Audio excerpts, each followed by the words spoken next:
के तहत 2 अक्टूबर 2022 से मैंने पश्चिम चंपारण भितिहरवा के गांधी आश्रम से पैदल चलना शुरू किया है और करीब करीब 2 बरस पैदल चलने के बाद चंपारण से चलकर अभी तक हम लोग सुपौल में पहुंचे हैं। करीब करीब 60% बिहार के गांव, पंचायत, प्रखंड हम लोग पैदल, खुद मैं चलकर गया हूं, वहीं रहता हूं। आज भोजपुर आरा के जमीन पर आने का अवसर मिला है। आज पहली बार मैं इस अभियान के तहत आरा में आया हूं। यहाँ अभी पदयात्रा शुरू होने में बहुत समय बाकी है, क्योंकि मैं अभी सुपौल में हूं। उसके बाद अररिया, किशनगंज, पूर्णिया, कटिहार होते हुए साउथ बिहार में आऊँगा और वो यात्रा शुरू होगी। फिर बांका से बांका, भागलपुर, जमुई, मुंगेर, नालंदा, शेखपुरा, लखीसराय होते हुए गया, औरंगाबाद। अभी यहाँ आने में समय लगेगा, लेकिन चूंकि इन इलाकों से भी जन स्वराज अभियान से बहुत बड़ी संख्या में लोग जुड़े हुए हैं, तो उनके आग्रह पर मैंने ये तय किया है कि 1-2 दिन यात्रा को रोककर बीच में आकर लोगों से मुलाकात करें। उसी के तहत आज हम लोग भोजपुर में आए हैं। आज और कल मैं भोजपुर और कैमूर में जन स्वराज से जुड़े हुए साथियों से मिलूंगा। जब यहाँ आए हैं तो स्वाभाविक है कि प्रेस के मित्रों से भी मुलाकात हो रही है। यात्रा का जो अभी तक का संक्षिप्त अनुभव है, मैं आपसे, अगर आपकी इजाजत हो तो मैं साझा कर दूं। उसके बाद आप अपने सवाल कर सकते हैं।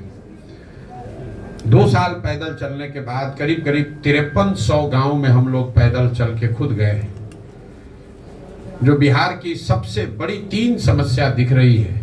पहली समस्या है यहाँ बेरोजगारी और पलायन की। अब आप यहाँ पत्रकार होने के नाते ये कह सकते हैं कि बेरोजगारी और पलायन बिहार की बहुत बड़ी समस्या है, इसके लिए पदयात्रा करने की क्या जरूरत है? ये तो सबको मालूम है। पदयात्रा करने की जरूरत इसलिए है, जब हम लोगों ने 2 साल पदयात्रा की तो ये समझ में आया कि बेरोजगारी और पलायन सिर्फ यहाँ किसी एक वर्ग विशेष का, किसी जिले, किसी प्रखंड, किसी पंचायत की समस्या नहीं है। ये सर्वस्पर्शी समस्या है। समाज का कोई ऐसा वर्ग नहीं है जो इन दोनों समस्याओं से बचा हुआ हो। जैसे पलायन को लेकर हम लोग समझते हैं कि पलायन यहाँ के गरीब लोग करते हैं, ये गरीबों की समस्या है। यात्रा के 2 साल के अनुभव के बाद मैं आपको ये विश्वास के साथ बता सकता हूँ कि बिहार का शायद ही कोई ऐसा परिवार है जो पलायन के दंश को नहीं झेल रहा है। फर्क बस इतना ही है कि गरीब घर का बच्चा मजदूरी करने के लिए पलायन कर रहा है और मध्यम वर्गीय और अच्छे घरों के सामान्य परिवार के बच्चे जो हैं वो पढ़ाई और नौकरी के लिए बाहर जा रहे हैं। लेकिन बाहर जा हर व्यक्ति रहा है। शायद ही कोई ऐसा गांव है जहां पर आपको 30-40% से ज्यादा नवयुवक गांव में मिलते हैं। गांव में जब हम लोग जाते हैं तो ज्यादातर गांव में महिलाएं मिलती हैं, बूढ़े लोग मिलते हैं, बच्चे मिलते हैं। जो बाढ़ प्रभावित प्रखंड हैं, पंचायत हैं, वहां पर तो 60-70% युवा बाहर चले गए हैं। जहां बाढ़ नहीं आता है वहां से भी 40-50% युवा बाहर रह रहे हैं। पलायन का इतना प्रभाव है, इसका सामाजिक प्रभाव देखिए कि लोगों ने परिवार की जो परिकल्पना है लोगों के मन में, कहीं ना कहीं वही टूट गई है। लोगों ने इस बात को जीवन की सच्चाई मान लिया है कि अगर हमारे घर में किसी को कमाई वाला काम करना है, कमाना है, तो उसको घर परिवार छोड़कर बाहर ही जाना है। लोगों ने ये मान लिया है कि अगर मेरा बच्चा अच्छा पढ़ने वाला है तो उसको बिहार के बाहर ही जाना है। लोगों ने ये मान लिया है कि अगर घर में कोई बीमार ज्यादा पड़ जाए तो दवा इलाज के लिए उसको बिहार के बाहर ही जाना है। गांव में शायद ही कोई ऐसा परिवार मिलता है जहां पति पत्नी, बाल बच्चे और माता पिता एक साथ रह रहे हैं। परिवार की परिकल्पना ही खत्म हो गई है। इसी तरह बेरोजगारी जो है, ये सिर्फ पढ़े लिखे या अनपढ़ों, गरीब अमीर, अगड़े पिछड़े की समस्या नहीं है। बेरोजगारी का हल ये है कि यहाँ जो लोग समृद्ध माने जा रहे हैं, जिनको 5-10 बीघा जमीन है, छोटा मोटा बिजनेस व्यापार है, वो लोग भी गांव में चलते समय हमारे पास आकर कहते हैं भैया 20,000 रुपया के लिए कुछ भी अपना जमीन बेचने को तैयार है। बेरोजगारी का ये आलम। तो बेरोजगारी और पलायन के बाद जो दूसरी सबसे बड़ी समस्या दिखी वो है शिक्षा व्यवस्था का बिहार में ध्वस्त हो जाना। हम लोग जैसे लोग बिहार के सरकारी विद्यालय से पढ़े हैं और बिहार में शिक्षा की व्यवस्था बहुत अच्छी कभी नहीं थी, लेकिन आज जो शिक्षा की व्यवस्था है इसमें और पहले वाले में फर्क ये है कि पहले हर जिले में, प्रखंड में एक दो विद्यालय सरकारी ऐसे जरूर थे जहां पढ़ लिख कर आप आगे बढ़ सकते थे। ये समता मूलक शिक्षा नीति बनाने के नाम पर पूरी शिक्षा व्यवस्था को ध्वस्त कर दिया गया। एक पंक्ति में अगर मैं बिहार की शिक्षा व्यवस्था को बोलूं तो यहाँ पर स्कूलों में खिचड़ी बट रही है और कॉलेज से डिग्री बट रहा है, पढ़ाई दोनों में कहीं नहीं हो रहा है। अब आप ये बताएंगे कि ये इतनी व्यवस्था खराब क्यों है? कुछ लोग बताते हैं कि खिचड़ी बंटने से ये स्थिति खराब हो गई। आप में से कई साथियों का ऐसा भी मानना है कि जो शिक्षक हैं, नियोजित शिक्षक, उनकी क्वालिटी, गुणवत्ता खराब होने से शिक्षण व्यवस्था खराब हो गई। इन दोनों बातों में पूरी सच्चाई नहीं है। अगर सिर्फ खिचड़ी बांटने से बिहार की व्यवस्था खराब हो जाती शिक्षा की, तो 6वीं कक्षा से आगे के विद्यालयों में तो खिचड़ी नहीं बट रहा है, वहां पर पढ़ाई क्यों नहीं हो रहा है? जो लोग ये समझते हैं कि शिक्षकों की गुणवत्ता के वजह से बिहार की शिक्षा व्यवस्था खराब हो गई, आप मुझे बताइए कि पटना साइंस कॉलेज में, आरा जैन कॉलेज में, पटना कॉलेज में, वहां पर पढ़ाई क्यों नहीं हो रही? वहां पर तो नियोजित शिक्षक नहीं पढ़ा रहा है।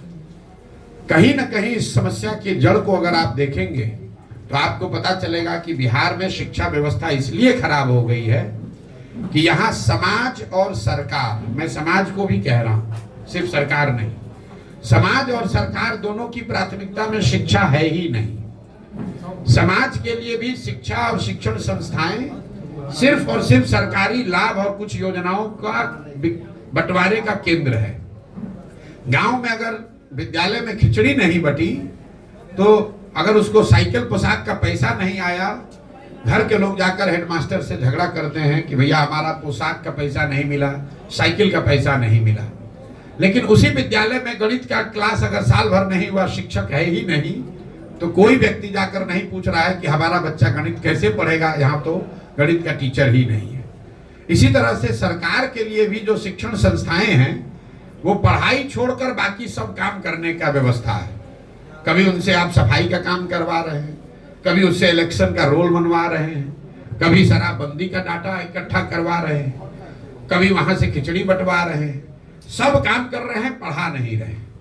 तो ये नीतीश कुमार की जो, लालू नीतीश की जो शिक्षा नीति रही है, इसकी वजह से बिहार में जो बचा खुचा था वो भी शिक्षा व्यवस्था पूरी तरीके से खत्म हो गई और इससे इतना बड़ा नुकसान हुआ है।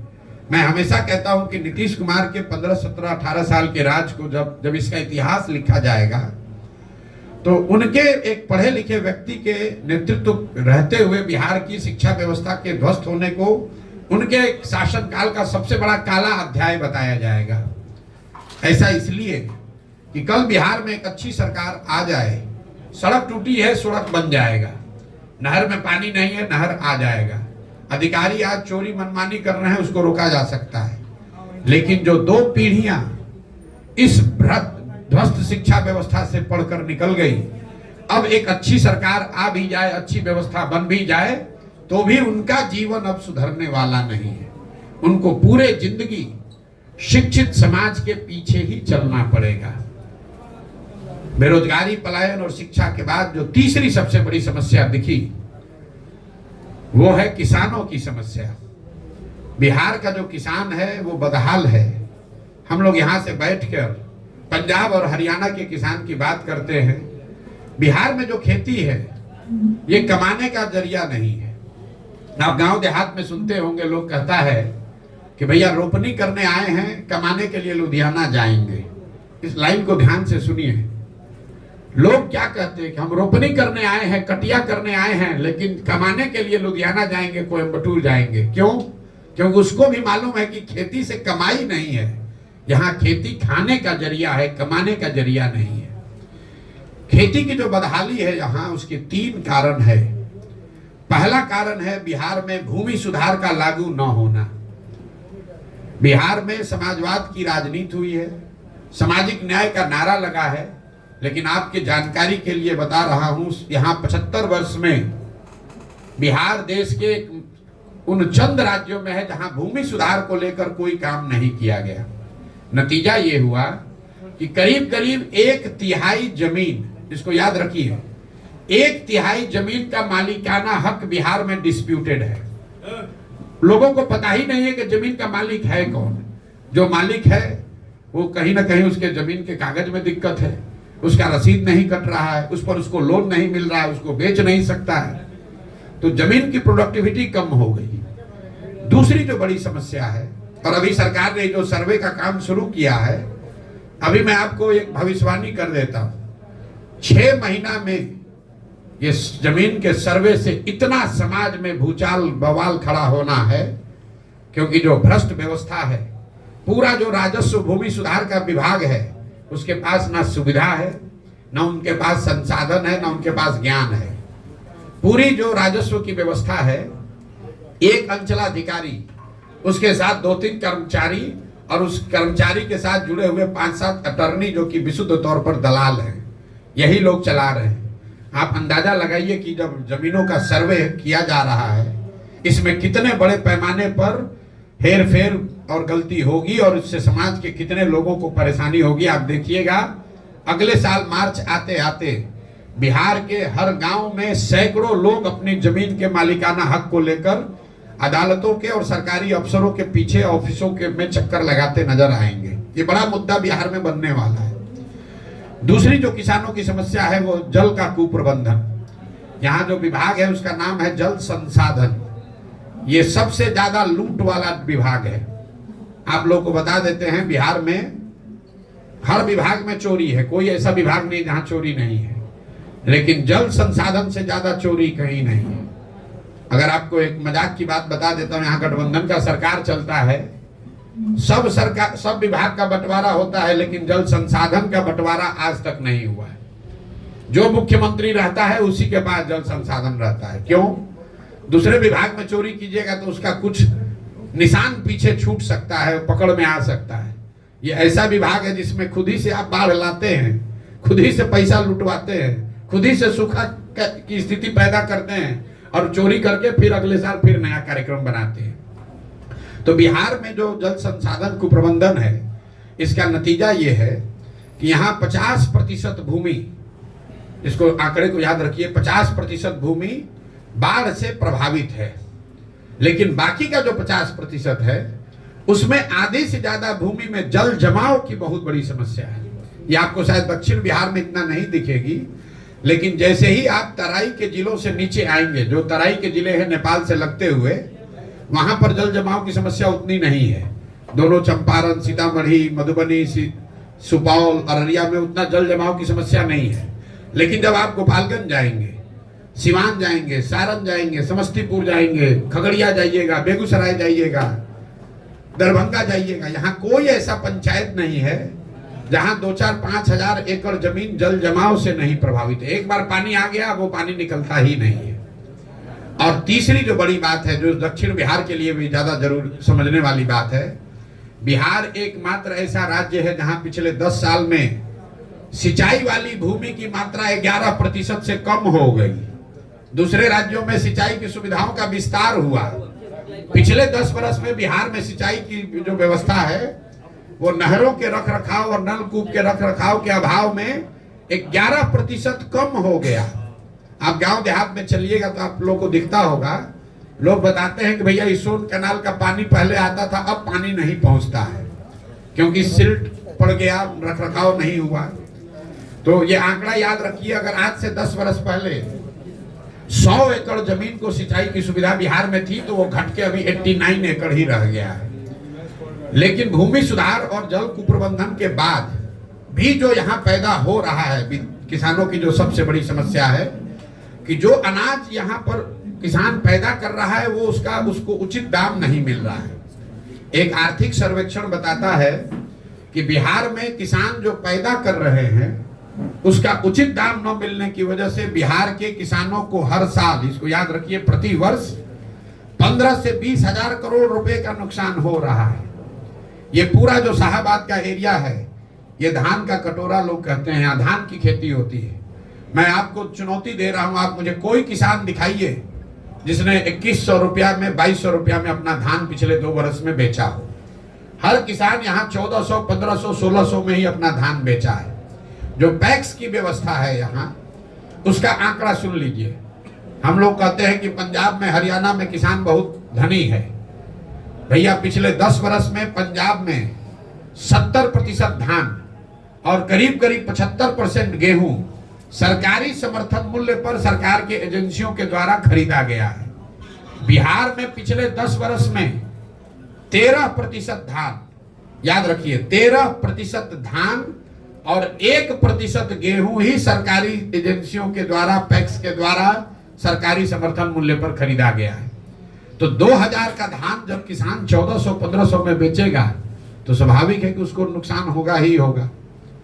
तो ये किसानों की जो 3 बड़ी समस्या है, भूमि सुधार का लागू न होना, जिसकी वजह से भूमि की, जमीन की प्रोडक्टिविटी और उसमें इन्वेस्टमेंट कम हो रहा है। दूसरा जल का कुप्रबंधन और तीसरा फसलों के दाम का न मिलना।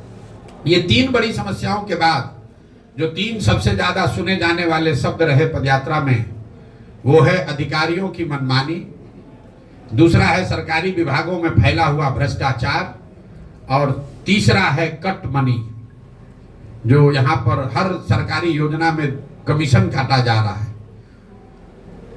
अभी के जो नीतीश का राज है उसके बारे में लोग बताते हैं गांव में कि भैया बिहार ने लालू जी का जंगल राज देखा है, अपराधियों का जंगल राज देखा है, लेकिन आज जो बिहार में व्यवस्था चल रही है वो अधिकारियों का जंगल राज है। यहाँ के अधिकारियों की मनमानी है, वो जो चाहेंगे वही करेंगे। नीतीश कुमार और उनके साथ बैठे हुए 4-5 सलाहकार, जो कि सब पहले के एक्स ब्यूरोक्रेट हैं। ध्यान रखिए, सरकार को चलाने वाले लोग कौन हैं? एक नीतीश कुमार, और सीएमओ के अधिकारी भी नहीं, सीएमओ में रिटायर होने के बाद बैठे हुए जो आप इनके सलाहकार लोग हैं, वही 4-5 लोग पूरी व्यवस्था को चला रहे हैं। सत्ता और संसाधन का इतना केंद्रीकरण हो गया है कि आपको राशन कार्ड भी चाहिए तो मुख्यमंत्री के यहाँ आपको जाना है। कोई मुखिया का ताकत नहीं है कि किसी को इंदिरा आवास दे दे, किसी मुखिया का ताकत नहीं है कि चुने हुए प्रतिनिधि, किसी ग्राम सभा के पास ये अधिकार नहीं है कि ग्राम सभा का बैठक करके तय कर दे कि कितने लोगों को घर मिलना चाहिए। ये सब कुछ नीतीश कुमार ने अधिकारियों के हाथ में नियंत्रण दे दिया है। भ्रष्टाचार उसकी वजह से चरम पर है और अधिकारियों की इतनी मनमानी है कि खुलेआम लोग कह रहे हैं भैया जो करना है कर लीजिए, करेंगे वही जो हमारा मन है। आप लोग भी रोज देखते होंगे। दूसरी जो समस्या सुनने को मिली, जो सरकारी विभागों में फैला हुआ भ्रष्टाचार है। 5-7 साल पहले हम भी बिहार में आए हैं, काम किए, नीतीश कुमार के साथ भी काम किया मैंने। जितना भ्रष्टाचार अभी है, इतना भ्रष्टाचार हम लोग पहले कभी नहीं सुनते थे। कोई ऐसा सरकारी विभाग काम नहीं है जहां 2-4-5 हजार रुपया दिए बगैर आप काम करा लीजिए। चाहे आपको राशन कार्ड बनाना है, आपको पासपोर्ट का पुलिस वेरिफिकेशन कराना है, इंदिरा आवास चाहिए, कोई भी सरकारी व्यवस्था, जाति प्रमाण पत्र चाहिए, आपको पैसा दिए बगैर कोई उपाय नहीं है। और तीसरी एक जो व्यवस्था है कि सरकारी योजना चाहे केंद्र की हो या राज्य की, व्यवस्थित तरीके से उसमें कट जरूर लगना है। कहीं 10% है, कहीं 40% है। मनरेगा में 40%, तो आपको ये प्रधानमंत्री जो अनाज की योजना है उसमें 30 से 32 रुपए प्रति क्विंटल अनाज के में से पैसा लोग ले रहे हैं। यही वजह है कि आप गांव में देखते होंगे कि लोगों को 5 किलो नहीं 4 किलो अनाज मिल रहा है। और ये जो 30-35 रुपए प्रति क्विंटल अनाज में पैसा काटा जा रहा है, ये बजाबता विधायकों का भी उसमें हिस्सा है। मैं आपको कैमरे पर कह रहा हूं, ज्यादातर जगहों पर चाहे किसी दल का विधायक हो, वो भी 6 से 8 रुपया प्रति महीना ये प्रधानमंत्री के अनाज योजना में पैसा हर महीना पा रहा है। अंदाजा लगाइए चोरी का कि हर प्रखंड में 20 से 25 हजार क्विंटल अनाज आ रहा है इस योजना के तहत, और हर क्विंटल पर 30 से 35 रुपया प्रति महीना ये लोग काट रहे हैं। तो 3 शब्द, सरकारी विभागों में फैला हुआ भ्रष्टाचार, अधिकारियों की मनमानी और योजनाओं में काटे जाने वाला जो ये कमीशन है। 3 धंधे जहां पर यहाँ के युवाओं को मजबूरी में ही सही कुछ न कुछ काम करने को मिल रहा है। वो है अवैध बालू, अवैध शराब का कारोबार और जो मैंने अभी बताया आपको, अनाज का जो नया माफिया बिहार में खड़ा हुआ है, इसकी चर्चा ज्यादा नहीं हो रही है।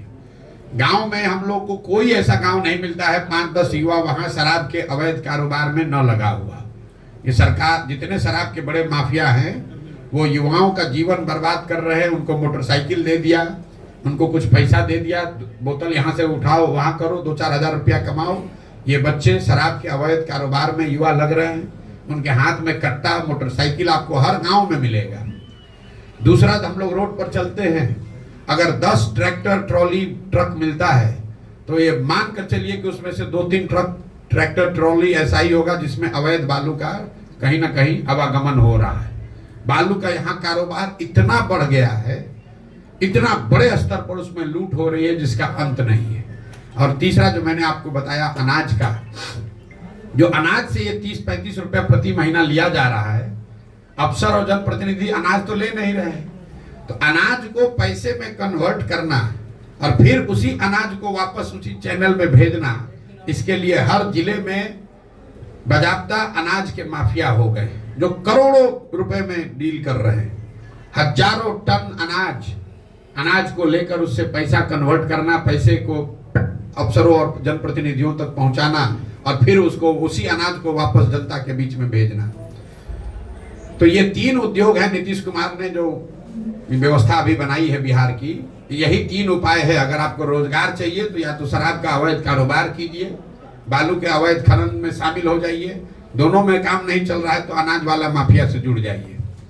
कुल मिला जुलाकर जो हम लोग का अभी तक का अनुभव है कि बिहार में 2/3 से ज्यादा लोग, चाहे वो जदयू के समर्थक हैं, राजद के समर्थक हैं, भाजपा के वोटर हैं, 2/3 से ज्यादा लोग एक ही शब्द कह रहे हैं, बदलाव। उनको बदलाव चाहिए, परिवर्तन चाहिए। लोग त्रस्त हो चुके हैं। ये जरूरी नहीं है कि 2/3 से ज्यादा लोग जनसुराज को माने, लेकिन बिहार में बदलाव होना चाहिए। इसको लेकर करीब करीब पूरे समाज में एक तरह से यूनानिमिटी है। 2/3 से ज्यादा लोग विचारधारा, धर्म, वर्ग, जाति से ऊपर उठकर ये मानते हैं कि बिहार में बदलाव चाहिए, नई व्यवस्था चाहिए, नया विकल्प चाहिए। और 2 अक्टूबर को जनसुराज लोगों के साथ मिलकर, बिहार के 1 करोड़ लोग जो हम लोगों ने संकल्प लिया है, 1 करोड़ लोग मिलकर जो नया दल, नई व्यवस्था बना रहे हैं, ये हम लोगों का मानना है कि वो बिहार में नया विकल्प बनेगा, जनता का विकल्प बनेगा। और अगले 10 वर्ष में बिहार को देश के 10 अग्रणी राज्यों में शामिल करने के लिए सही लोग, एक सही प्रोग्राम, एक विजन और सही प्रयास करने के लिए एक जो शुरुआत की गई है, इसका फायदा आने वाले समय में बिहार के लोगों को मिलेगा। बहुत बहुत धन्यवाद। और आपका जो सवाल है वो आप कर लीजिए। पहले आप पॉलिटिकल पार्टीज के लिए स्ट्रेटजी बनाते थे, आपने बिहार की समस्याएं गिनाई, आपके मन में वो सारे सॉल्यूशंस भी होंगे जो शायद आप पॉलिटिकली इन्वॉल्व होने के बाद बिहार में जब आप शासन में आएंगे या फिर आपके विधायक जीतेंगे तो आप उस चीज़ को इम्प्लीमेंट करेंगे। भाई ऐसा है कि मैं ऐसे उन लोगों में से नहीं हूँ जो मानता है कि सब कुछ हम ही को पता है। अगर हम ही को सब पता होता तो हमको गांव-गांव पैदल चलने की जरूरत क्या थी। आप में से कई लोगों को लग रहा है कि पहले जो मैं काम करता था और अब मैं जो काम कर रहा हूँ इसमें फर्क है। मैं आपको बता रहा हूँ दोनों में कोई फर्क नहीं है। फर्क बस इतना है कि पहले मैं दल और नेताओं को बताता था कि आप अपने दल का संगठन बेहतर कैसे बनाइए, किन मुद्दों पर चुनाव लड़िए, कौन से मुद्दे जनता के पास लेकर जाइए, किसको टिकट दीजिए, चुनाव का प्रबंधन कैसे कीजिए, प्रचार कैसे कीजिए, सोशल मीडिया कैसे चलाइए ताकि आप चुनाव जीतिएगा। काम तो हम आज भी वही कर रहे हैं।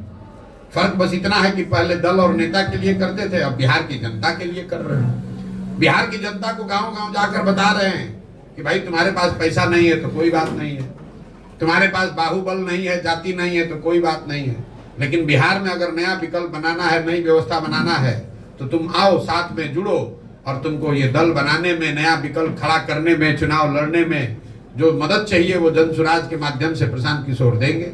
वही काम कर रहे हैं। सर, आपके ओपोनेंट लगातार फंडिंग को लेकर सवाल खड़े कर रहे हैं कि प्रशांत किशोर ने आखिर पैसा कहाँ कमा लिया कि इतने सारे लोगों को। अब पहले भाई ऐसा है कि अपोनेंट से पहले पूछ लीजिए कि अभी तक तो ये कह रहा था कि प्रशांत किशोर इतने बड़े बिजनेसमैन हैं कि बड़े बड़े नेताओं को सलाह देते हैं और सैकड़ों करोड़ रुपया कमाते हैं।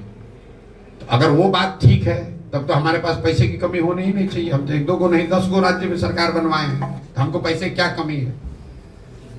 और अगर वो बात सही नहीं है तो पहले मानो कि पहले झूठ बोल रहे थे।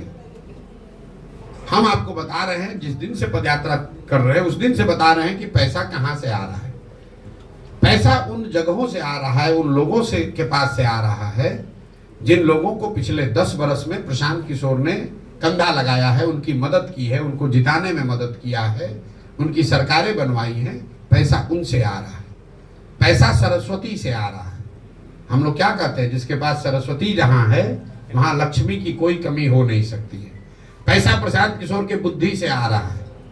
प्रशांत किशोर अपनी बुद्धि को गिरवी रख रहे हैं। प्रशांत किशोर ये जाकर कह रहे हैं कि हम तुमको हर तरह का सलाह देंगे, जो जरूरत पड़ेगी सलाह देंगे, तुम हमारी पैसे से मदद करो। क्यों करो? हमको अपार्टमेंट नहीं बनाना है, हमको यहाँ मॉल नहीं खोलना है, हमको बेनामी संपत्ति नहीं बनाना है। पैसा इसलिए चाहिए कि बिहार में गरीब से गरीब का लड़का भी अगर काबिल है, वो चुनाव लड़ना चाहता है, उसके सामने बालू माफिया है, शराब माफिया है, ये लूट कर बैठे हुए बड़े बड़े दल है, कैसे चुनाव लड़ेगा? पैसे की वजह से कोई गरीब का बच्चा पीछे न छूट जाए, इसके लिए हमने जाकर कहा है कि पैसे की चिंता मत करो, पैसा का चिंता जनसुराज करेगा। ये लोग क्या कहेगा जो पैसा लेके टिकट बेचता है, ये हमसे क्या बात करेगा? आप लोग पत्रकार हैं, कभी आपने पूछा कि आरजेडी के पास पैसा कहां से आता है? जदयू वालों ने पैसा कहां से कमाया है? भाई प्रशांत किशोर तो पहले कुछ बिहार से बाहर करते थे। इन दोनों दलों की कोई हैसियत नहीं है बिहार के बाहर। तो बिहार में इनके पास पैसा आया कहां से? इनके पास पैसा आता है बालू और शराब माफिया से। इनके पास पैसा आता है अधिकारियों के ट्रांसफर पोस्टिंग से। इनके पास पैसा आता है जो आपके हमारे बच्चों का हक लूट कर ले जाते हैं, उससे ये राजनीति करते हैं। इनका हिम्मत है कि हमसे बोलेगा कि पैसा कहां से आता है। हम पैसा चोरी किए? कोई बिहार का आदमी खड़ा होकर बता दे 1 रुपया भी प्रशांत किशोर ने किसी से लिया हो, अगर एक किसी का मैंने चाय भी पिया हो तो बता दे। लेकिन बिहार के लोगों को ये जरूर बता रहे हैं कि तुम्हारा एक भाई, तुम्हारा एक बेटा तुम्हारे आशीर्वाद से इस जगह पर है, तुम पैसे की चिंता मत करो, अपने बच्चों के भविष्य की चिंता करो, हम तुम्हारे लिए पैसा ला कर देंगे। कैसे नहीं देंगे?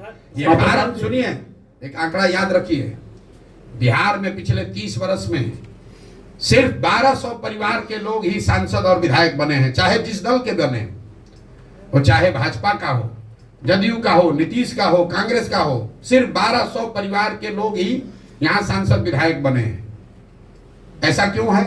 क्योंकि ये समाज में डर बैठा दिया है कि बिहार में राजनीति करना है तो तुम्हारा जात होना चाहिए, बिहार में राजनीति करना है तो तुम्हारे पास पैसा होना चाहिए, बिहार में राजनीति करना है तो तुम्हारे पास बाहुबल होना चाहिए। कोई लालू जी से पूछे, जिस दिन बिहार ने आपको नेता बनाया था, आप कितने बड़े बाप के लड़के थे? कब कहां से पैसा आया था आपके पास? नीतीश जी टाटा बिरला के लड़के थे जिस दिन मुख्यमंत्री बने थे। जब कुर्सी पर बैठ गए उसके बाद लूट कर पैसा भले कमा लिया। समाज ने जिस दिन पैसा उनको नेता बनाया उस दिन उनके पास पैसा नहीं था। तो पैसा पेट्रोल है। गाड़ी अगर आपके पास है तो पेट्रोल चाहिए, लेकिन अगर गाड़ी ही ना हो तो पेट्रोल के कनस्तर पर बैठ के कहां जाइएगा? हम पैदल चल रहे हैं, समाज को जगा रहे हैं, तो समाज पैसे की व्यवस्था भी करेगा।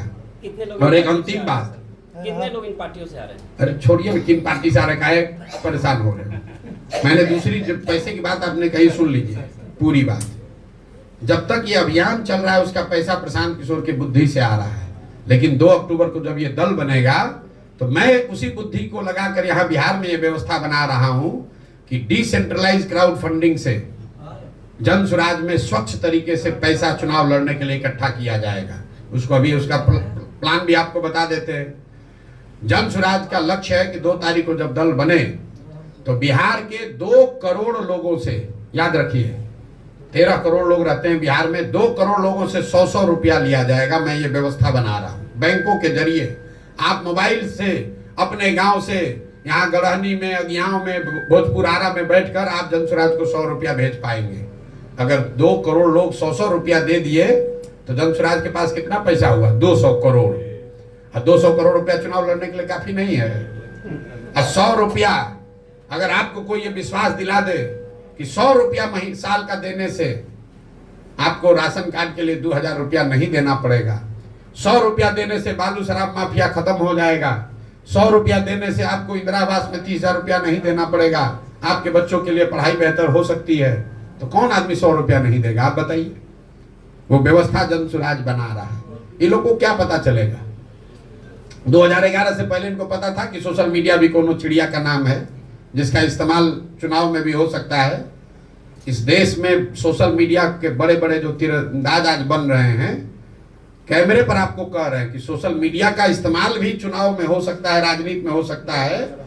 ये गुजरात और महाराष्ट्र के लोगों ने नहीं, इसी बिहार के लड़के ने सिखाया कि इसका भी इस्तेमाल हो सकता है।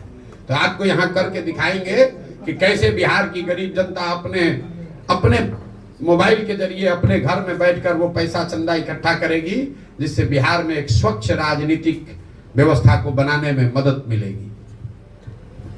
प्रशांत जी, एक मेरा सवाल है दैनिक भास्कर की तरफ से कि बिहार में राजनीतिक अपराधीकरण, राजनीतिक आर्थिकरण, परिवारवाद, जातीयकरण, धर्मीकरण के बीच, हेलो आप पीछे हो, जब आपको देखे ही नहीं पा रहे तो कैसे आपका उत्तर दें? जी, मैं दैनिक भास्कर का ब्यूरो चीफ हूँ राकेश कुमार सिंह जी, और मैं आपसे ये जानना चाहता हूँ कि बिहार में राजनीतिक अपराधीकरण, राजनीतिक आर्थिकरण, परिवारवाद, जातीयकरण और धार्मिकरण के बीच आप मुद्दों और मूल्यों की राजनीति को लेकर बिहार में जो आए हैं वह कितना सफल होगा, और यहाँ के लोगों के बीच जो परंपरागत राजनीति के माइंडसेट है और बिहार के लोगों को दिलों को कितना बदल पाएंगे, ये मैं जानना चाहता हूँ। भाई ये आकलन करने के लिए तो आप जैसे लोग बैठे हैं समाज में। हम तो शादी में घोड़े पर बैठा हुआ दूल्हा की तरह है, हम तो चल दिए। आपको देखना है कि बारात को अच्छा लग रहा है कि नहीं और बारात में कितने लोग हैं। लेकिन पिछले 2 बरस से जो प्रयास हम लोग कर रहे हैं और जो लोग इससे जुड़ रहे हैं, अगर आपने जो बात बताई वही परंपरागत सोच, वही परंपरागत मूल्य, वही परंपरागत तरीकों का ही प्रभाव है, तो जनसुराज में हजारों लोग जुड़ कौन रहे हैं, ये आप बताइए।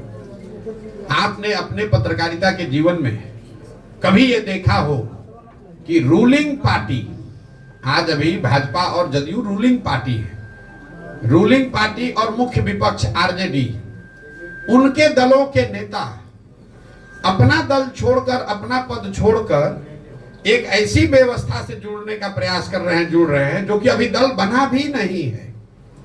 ये इस सोच की ताकत है।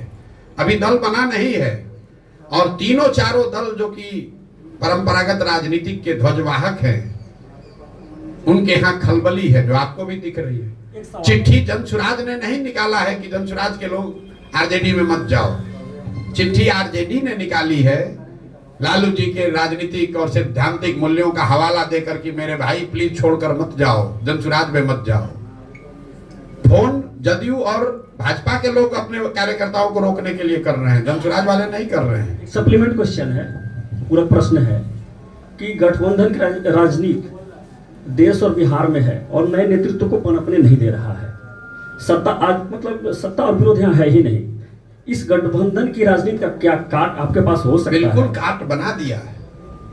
आपने बनाया 3 दल का गठबंधन, किसी ने बनाया 5 दल का गठबंधन, हमने बनाया बिहार के 1 करोड़ लोगों का गठबंधन। दल नहीं बनाया, दल तो अभी बना कहाँ है।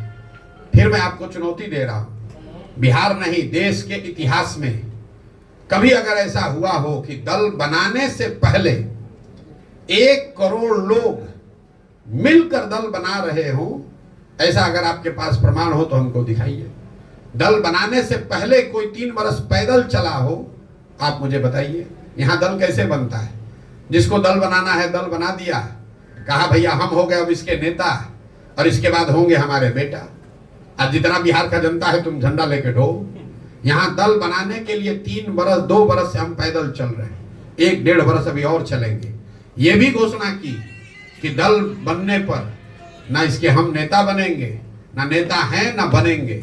2 अक्टूबर को आप देखिएगा, यही बिहार की जनता जिसको आप बता रहे हैं कि जातियों में बटा है, अपराधीकरण है, बाहुबल है, जिसको समझ नहीं है, जो अनपढ़ है, जो 500 रुपए पर बिक जाता है, यही बिहार की जनता मिलकर एक साथ बैठकर बिहार के सबसे काबिल 20-25 लोगों का नेतृत्व चुनकर देगी। और तब आप कहिएगा कि देखिए अच्छा बिहार में ये भी थे। अभी आप लोग कह रहे हैं अच्छा बिहार का कोई लड़का आनंद मिश्रा भी था, ये आए हैं तब ना आपको दिखा है। आपको कहां पता था कि असम में जो सबसे बढ़िया आईपीएस अफसर है वो बिहार का लड़का है? ऐसे लोगों को गांव गांव से, जैसे हम रोज कहते हैं, जैसे दही को मथ के आप मक्खन निकालते हैं, दही में मक्खन है, आपको दिखता नहीं है, लेकिन उसी दही को आप मथ देते हैं तो उससे बढ़िया सफेद मक्खन निकलता है। तो बिहार का समाज भी उस जमे हुई दही के जैसा हो है, जिसमें मक्खन है, जिसमें अच्छे लोग हैं। समाज को मत कर अच्छे लोगों को निकालने की जरूरत है। मैं अंतिम बात आपको बताऊं, जब लोग कहते हैं ना भैया कोई अच्छा बचा ही नहीं, हम पूछते हैं ये बताओ कि गांव देहात शहर में 100 में एक आदमी अच्छा बचा है कि नहीं बचा है? तो कहता है ना 100 में एगो दुगो तो अच्छा है ही है। तो अगर 100 में एक आदमी भी अच्छा बिहार में बचा है तो 15 लाख लोग हुए। हमको तो बिहार सुधारने के लिए 10,000 लोग चाहिए, बिहार सुधारने के लिए 100-150 अच्छा विधायक चाहिए, बिहार सुधारने के लिए 5,000 10,000 बढ़िया मुखिया सरपंच चाहिए। अगर 100 में एक आदमी भी समाज में अच्छा बचा है तो बिल्कुल इसको किया जा सकता है। प्रसाद जी, एक सवाल है, जिस तरीके से आप अभी रणनीति बना करके एक नया संगठन बनाने जा रहे हैं, इसी तरीके से दिल्ली में एक समय अरविंद केजरीवाल भी मिलता जुलता आपसे रणनीति बना करके नेता बने और आज उन पर कई एलिगेशन लग रहे हैं, जेल जा रहे हैं, उनके कई मंत्री। आप पत्रकारिता करते हैं तो सवाल पूछने से पहले थोड़ा बहुत तो अध्ययन करके पूछना ही चाहिए। अरविंद, मैं कम से कम 2 वर्ष में 50 जगहों पर मैंने ये बताया है कि प्रशांत किशोर का आंदोलनों में कोई यकीन नहीं है। आम आदमी पार्टी आंदोलन से निकली हुई पार्टी है, अन्ना के आंदोलन से। प्रशांत किशोर का आंदोलन में कोई यकीन ही नहीं है। इसलिए नहीं कि अन्ना के आंदोलन में क्या हुआ कि जेपी के आंदोलन में क्या हुआ। मानव सभ्यता के इतिहास को दुनिया में आप पढ़िएगा तो आपको पता चलेगा कि आज तक फ्रांस की क्रांति को, आंदोलन को अगर अपवाद के तौर पर हटा दिया जाए तो दुनिया में किसी भी आंदोलन से समाज के सृजन का काम नहीं हुआ है। आंदोलन जो है, इसको समझिए, आंदोलन जो है वो तेज हथियार है जिससे आप बड़े से बड़े वृक्ष को काट सकते हैं। उस हथियार से आप बड़े से बड़े नेता को हरा सकते हैं, सल्तनत को सत्ता से हटा सकते हैं, सल्तनत को उखाड़ सकते हैं, उससे नए समाज का सृजन नहीं कर सकते। यहाँ बिहार में जेपी का आंदोलन हुआ, उससे तब की सरकार, दिल्ली की सरकार, इंदिरा गांधी को हटा दिया गया, लेकिन उससे देश और बिहार में नए समाज का सृजन नहीं हुआ। जन सुराज में हमने कोई आज तक धरना प्रदर्शन नहीं किया, बिहार बंद का कॉल नहीं किया, किसी को गाली गलौज नहीं करा, किसी अधिकारी के कार्यालय पर जाकर धरने पर नहीं बैठे, ये भी नहीं कहा कि वोट किसको दो, किसी नेता के खिलाफ भी कुछ नहीं बोला। सिर्फ इतना जाकर बोले कि तुमने भैया जिस चीज के लिए आज तक वोट दिया वो तुमको मिला, तुमने एक ही चीज के लिए जीवन में वोट नहीं दिया, वो है अपने बच्चों के पढ़ाई और रोजगार की बात। तुमने वोट दिया मंदिर के लिए, तो तुम्हारे वोट से ही मंदिर भले अयोध्या में बना है, तुम्हारा वोट का ताकत है कि मंदिर वहां बना है। तुमने वोट दिया 5 किलो अनाज के लिए, तो कितना भी भ्रष्टाचार है 4 किलो अनाज मिल रहा है। तुमने लालू जी को वोट दिया गरीबों को, पिछड़ों को आवाज के लिए, तो लालू जी का चाहे जितना जंगल राज हो, उसमें और कुछ हो चाहे नहीं, गरीब और पिछड़ों को, वंचितों को आवाज मिल गई। नीतीश को आपने वोट दिया बिजली के लिए, तो नीतीश के राज में कितना भी बिहार में बदहाली हो, बिजली घर घर आ गई। लोकतंत्र की इस ताकत को समझिए, वोट की इस ताकत को समझिए।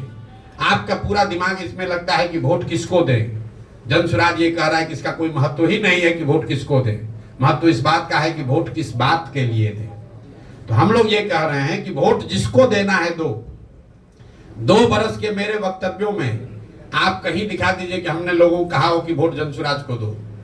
हम ये कह रहे हैं कि वोट जिसको देना है दो, लेकिन वोट अपने बच्चों के लिए दो, अपने बच्चों के पढ़ाई परवरिश और उनके रोजगार के लिए दो, मंदिर के लिए नहीं, नाली गली के लिए नहीं, नेता के बच्चे के लिए नहीं, अपने बच्चों के लिए वोट दो। यही बात बता रहे हैं। तो इसमें आम आदमी पार्टी से इसमें क्या कंपैरिजन है?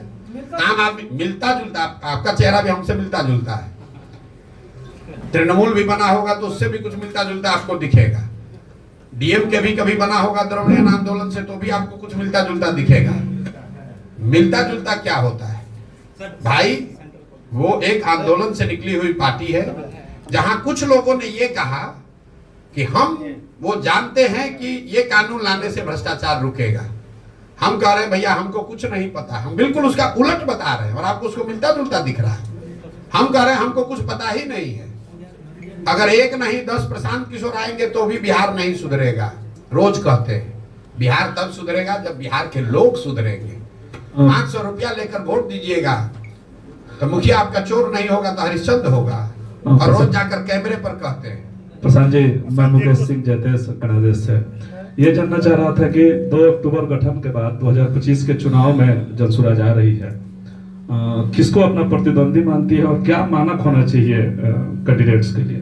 2025 में जनसुराज 243 सीटों पर चुनाव लड़ेगी, 242 नहीं, याद रखिए 243 सीटों पर जनसुराज चुनाव लड़ेगी।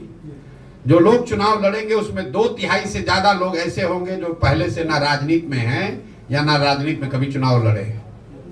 नए लोग आपको दिखेंगे, वो समाज से मत कर निकाले गए लोग होंगे। उनका चुनाव की जो प्रक्रिया है वो पूरी हमने समाज में जारी की है। आपने अमेरिका में अभी प्रेसिडेंट का चुनाव हो रहा है, आपने कभी ये पढ़ा सुना कि अमेरिका में प्रेसिडेंट का टिकट कौन देता है? अमेरिका में डोनाल्ड ट्रंप रिपब्लिकन पार्टी के कैंडिडेट होंगे, टिकट कौन दिया? ये टिकट देने की एक प्रक्रिया है, कोई व्यक्ति नहीं देता है।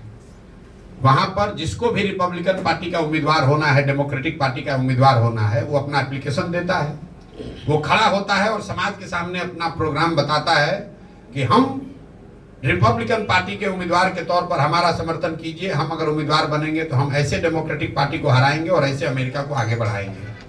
ये व्यवस्था जनसुराज बिहार में लागू करेगी। किसके साथ चुनाव होगा? आ रहे हैं किसके साथ होगा? आप बहुत तुरंत 2020 का जमाना है, आप लोग को तुरंत आंसर चाहिए। अभी पूछा कैंडिडेट का मानक क्या होगा, मानक सुनने से पहले किसके साथ चुनाव होगा, वो जब तक बताएंगे नहीं तब बताइए कि अभी कैबिनेट में कौन आएगा।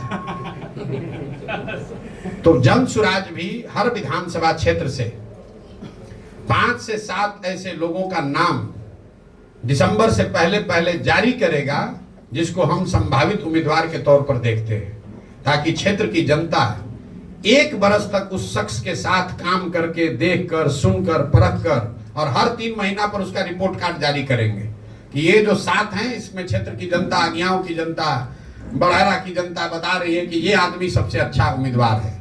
और 1 बरस के इस प्रयास के बाद जो नंबर 1 पर आया, जिसको क्षेत्र की जनता ने चुना, वही जनसुराज का उम्मीदवार हो गया। तो ये चुनाव की प्रक्रिया है। आपने पूछा चुनाव लड़ाई किससे होगी? लड़ाई स्वाभाविक है एनडीए से होगी। इसलिए होगी एनडीए से कि अभी अगर लोकसभा का चुनाव का नतीजा देखिए तो करीब 176 विधानसभा क्षेत्र में एनडीए आगे है। तो हम लोग की लड़ाई सीधे तौर पर एनडीए से होगी। आरजेडी यहाँ 3रे नंबर का दल होगा। पूरक सवाल है, आपने कल कहा है कि 40 जनसुराज गठबंधन भी करेगी आने वाले समय में।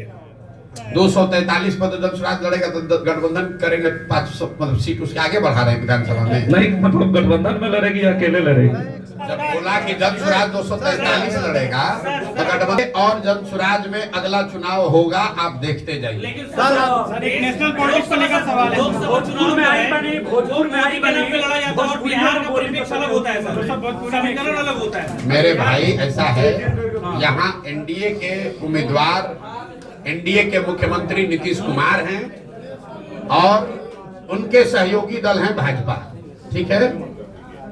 बिहार में पिछले 30 वर्षों से लालू नीतीश का राज है और बिहार की बर्बादी के लिए लालू नीतीश जिम्मेवार हैं। लेकिन उनसे बड़ा दोषी भी कांग्रेस और भाजपा है। क्यों है, इसको ध्यान समझिए।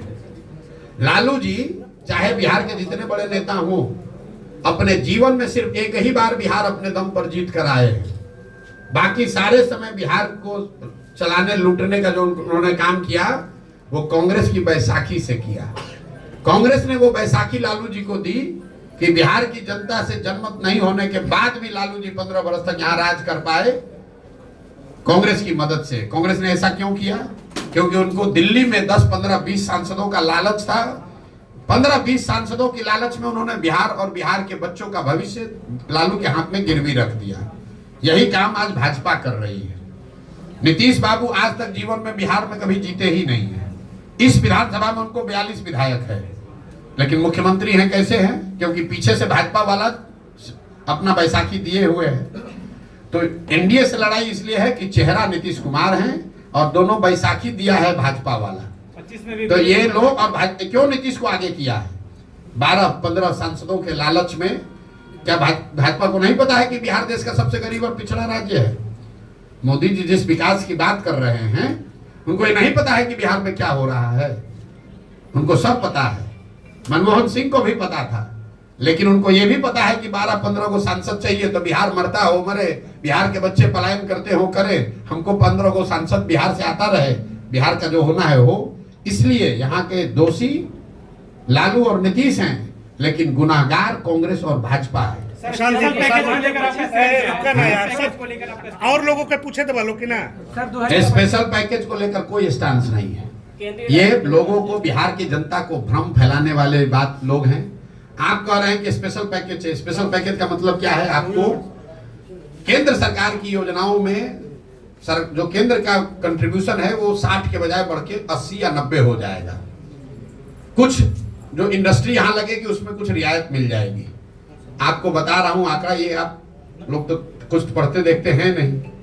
पिछले फाइनेंशियल ईयर में बिहार सरकार ने 51,000 करोड़ रुपया सरेंडर किया है, अपना पैसा, जो पैसा हम लोग को मिल सकता था। 51,000 करोड़ रुपया बिहार सरकार ने सरेंडर किया है, क्योंकि यहाँ पर इतने काहिल अफसर और सरकार है कि जो पैसा मिल रहा है उसका भी इस्तेमाल नहीं कर रहा है, और जो पैसा आया उसमें 30% 40% चोरी कर रहा है, भ्रष्टाचार कर रहा है। तो ज्यादा पैसा आ जाएगा तो ज्यादा चोरी करेगा, उससे कैसे सुधार हो जाएगा?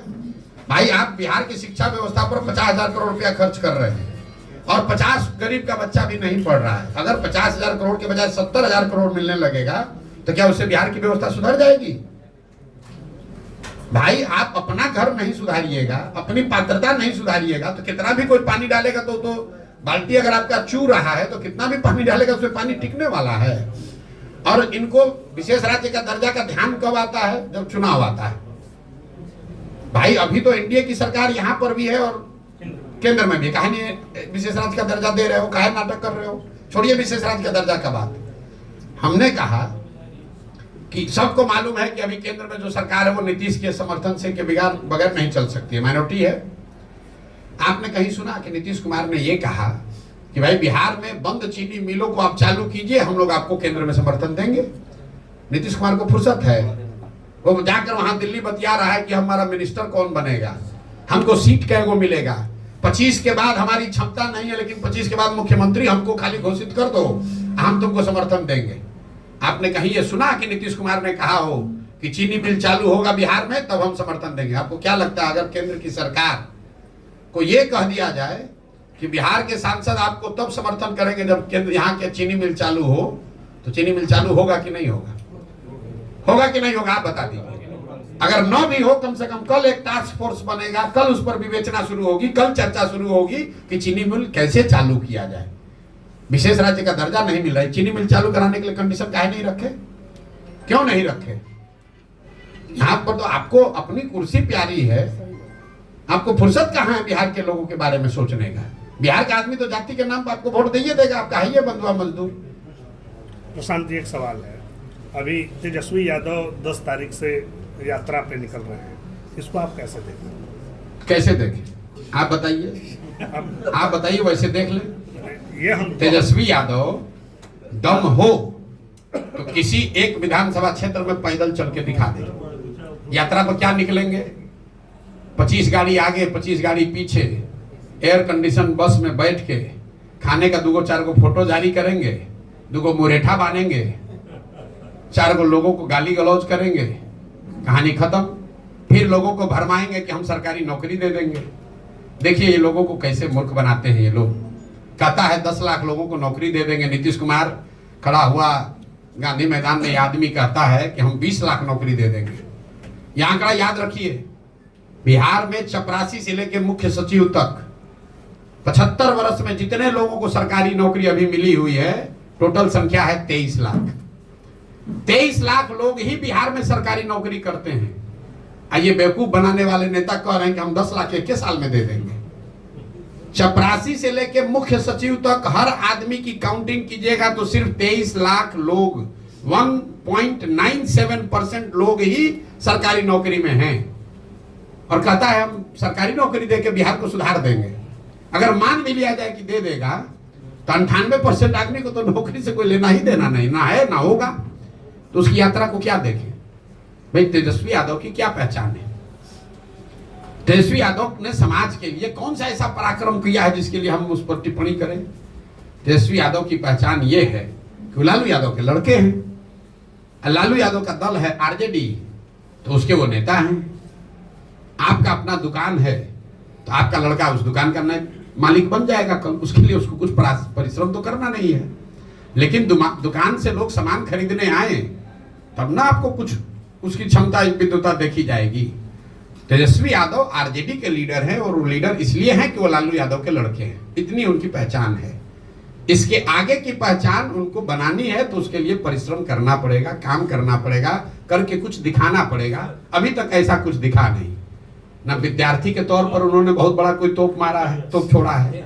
जो आदमी मुख्यमंत्री, देखिए मैं ये नहीं मानता हूं कि डिग्री पाने से कोई आदमी समझदार हो जाएगा। हम लोग के माँ बाप, दादी, हर परिवार में ऐसे लोग हैं जो पढ़े लिखे नहीं लेकिन बहुत समझदार हैं। परिस्थितिवश आप पढ़ाई नहीं कर पाए, स्कूल नहीं था, साधन नहीं था, पैसा नहीं था, वो बात समझ में आती है। लेकिन जिसके माँ बाप मुख्यमंत्री हैं वो बच्चा 10वां नहीं पास किया, तो ये दिखाता है कि शिक्षा के प्रति आपकी सोच क्या है। जो आदमी 9वां फेल है वो बता रहा है कि हम बिहार के विकास का रास्ता बता देंगे। जिसको ये नहीं मालूम है कि जीडीपी क्या है और जीडीपी ग्रोथ क्या है, वो बता देगा कि बिहार का सुधार कैसे हो जाएगा। मतलब जो बिहार जो कह रहा है कि हम सोशलिस्ट, हमारे पुरोधा, हमारे पुरखों का समाजवाद है, समाजवाद का जो डेफिनेशन खड़ा होकर नहीं बोल सकता है, वो समाजवाद पर चर्चा करेगा। वो समाजवाद पर चर्चा करेगा। तेजस्वी यादव को मैं चुनौती दे रहा हूं, जरा खड़े होकर सोशलिज्म पर 5 लाइन बोल दो बिना कागज देखे हुए। तो क्या सोशलिस्ट है? सोशलिज्म है क्या? खाली ये बता दो, बता दो, हम मान लेंगे, आपको नेता मान लेंगे। 10 दिन कोचिंग ट्यूशन करके आओ, आपके कैमरे पर कह रहा हूं। 10 दिन कोचिंग ट्यूशन कर लो, रट लो, उसके बाद कैमरे पर आकर सोशलिज्म पर 5 मिनट बोलकर बताओ कि सोशलिज्म है क्या, क्या है समानता, क्या है समाजवाद। इतना हल्का मत कीजिए। ये बिहार में पिछले 30 वर्ष में जो शर्ट के ऊपर गंजी पहन ले उसी को आप लोगों ने नेता बना दिया। न जिसको भाषा का ज्ञान है, न विषय का ज्ञान है, न शब्दों का समझ है। जो जितना गलत बोल रहा है, जो जितना बड़ा लंपट है, उसी को आप लोग बताते हैं जमीनी नेता है। इसीलिए ये दुर्दशा हुई है। ये ज्ञान की भूमि रही है, यहाँ भगवान को आकर ज्ञान मिला है। बुद्ध महावीर जहाँ पैदा हुए हैं, वहां पर अनपढ़ और लंपटों को हम लोगों ने नेता मानकर और अपने आप को गौरवान्वित फील कर रहे हैं। और ऐसा मान लिया है कि समाज में कोई पढ़ा लिखा बचा ही नहीं है। नीतीश कुमार एक इंजीनियर हो गया तो लोग बता रहा है कि इससे बड़ा कोई पढ़ा लिखा है ही नहीं। अरे भाई, बिहार के हर गांव में नीतीश कुमार से ज्यादा पढ़ा लिखा और समझदार व्यक्ति है। जरूरत है कि उन बच्चों को ढूंढ कर निकाला जाए, उनको मौका दिया जाए। इनका कोई बपौती है, यही रहेंगे। 2025 के चुनाव में कितने % महिलाओं को जनसुराज उतारने वाली है चुनावी मैदान में? जातीय जनगणना के हम पक्ष में हैं। जातीय जनगणना होनी चाहिए। कोई भी गणना, सर्वे जो सरकार कराना चाहे, जिससे कि समाज के अलग अलग वर्गों की जानकारी, स्थिति के बारे में जानकारी मिले, वो होना चाहिए। लेकिन जातीय जनगणना हो जाने से सबकी स्थिति अगर सुधर जाती तो कोई ये पूछ नहीं रहा है कि भाई आजादी के बाद से अनुसूचित जाति, जनजाति, SC ST समाज की तो गणना हो रही है, फिर उसकी स्थिति क्यों नहीं सुधरी? बिहार में आपने जाति जनगणना करा लिया, आपने घोषित किया कि हर परिवार को 2 लाख रुपया देंगे। जरा बताइए किस किस परिवार को 2 लाख रुपया मिला है भैया? भाई, महागठबंधन की सरकार में नीतीश कुमार ने कहा ना जातिगत जनगणना हो गया, तो 30 वर्ष से जिन पिछड़ों को बेवकूफ बनाकर उनके नाम की इन्होंने राजनीति की, उन्हीं के सर्वे ने बताया कि उसके आर्थिक, सामाजिक, शैक्षणिक स्थिति में कोई सुधार नहीं हुआ। इन लोगों ने उसके बाद कहा कि हर परिवार को 2 लाख रुपया देंगे।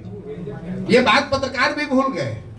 कोई नहीं पूछ रहा भाई वो 2 लाख रुपया का क्या हुआ, वो 2 लाख रुपया कब दोगे? जल्दी दो, जल्दी दो। 2 लाख रुपया प्रति परिवार। जैसे तेजस्वी यादव ने कह दिया 10 लाख नौकरी दे देंगे, वैसे नीतीश कुमार ने कह दिया हर परिवार को 2 लाख रुपया दे देंगे। कहां से दे दोगे भाई? सैलरी का तुमको पैसा नहीं है, केंद्र सरकार से भीख मांग रहे हो, तब तुम्हारा सरकार चल रहा है।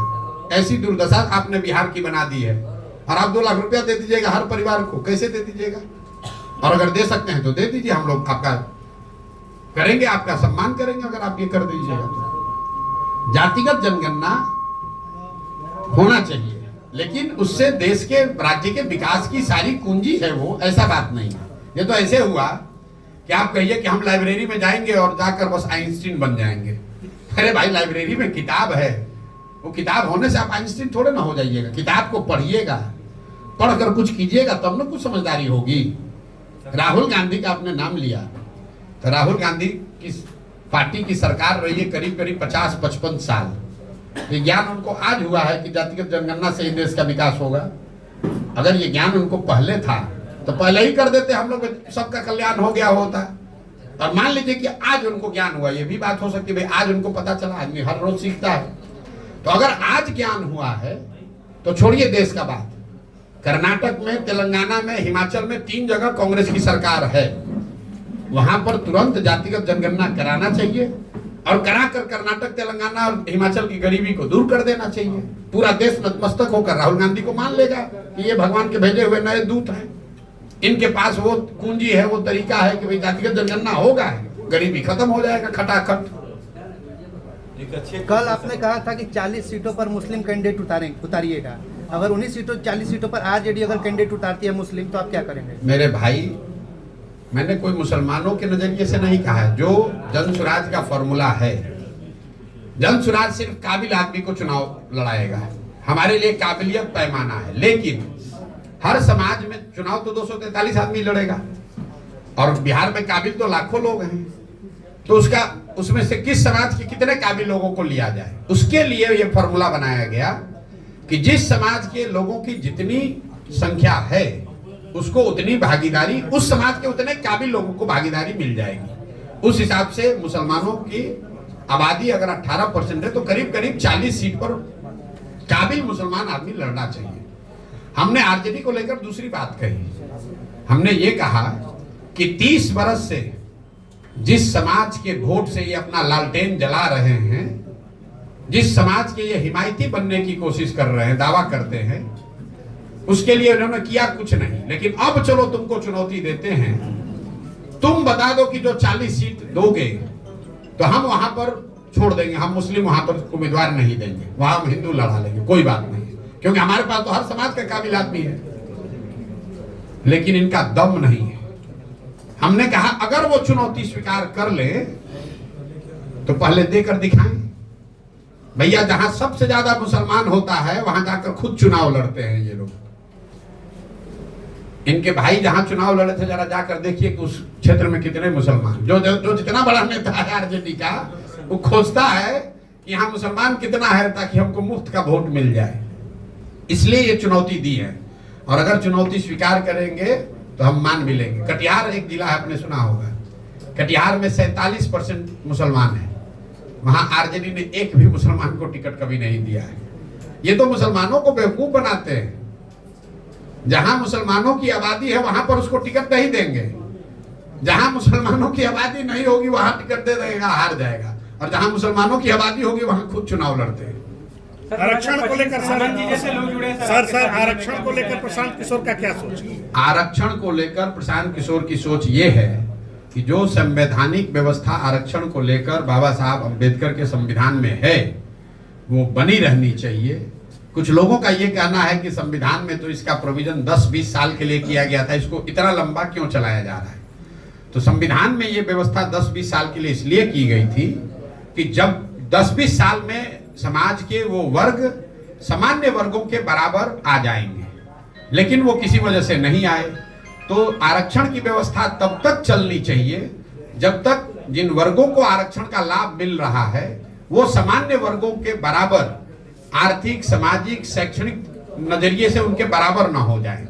मान लीजिए कि गरीबी हटाओ कार्यक्रम शुरू किया गया 1980 में, तो अगर गरीबी 5 वर्ष में 10 वर्ष में नहीं हटी तो क्या गरीबी हटाने का कार्यक्रम बंद कर दिया जाएगा?